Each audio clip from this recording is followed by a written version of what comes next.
قرآن کے مختلف آیات سے یہ معلوم ہوتا ہے کہ حضور صلی اللہ علیہ وسلم سے پہلے کے جو انبیاء تھے وہ بھی زکوٰۃ دیا کرتے تھے، تو ان کا جو زکوٰۃ ہے اس کا نصاب یا کوئی تفصیل ہمیں معلوم نہیں ہے کہ وہ نصاب کیا تھا، مگر زکوٰۃ کا لفظ بہت قدیم سے آتا ہے۔ حضرت عیسیٰ علیہ السلام نے لڑکپن میں ہی یہ کہا تھا کہ مجھے اللہ تعالیٰ کا حکم ہے کہ میں زکوٰۃ دیا کروں،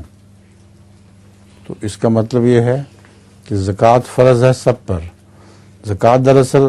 ایک تو اسلامی اصطلاح ہے 40واں حصہ، اس کے علاوہ زکوٰۃ سے مراد صرف یہ بھی ہو سکتی ہے کہ غرباء پر کچھ خرچ کیا جائے، اس کو زکوٰۃ کہتے ہیں۔ زکوٰۃ کہتے ہیں بڑھنے والی چیز، تو وہ زکوٰۃ سے مراد ایسا روپیہ جو خدا کی راہ میں خرچ کرو گے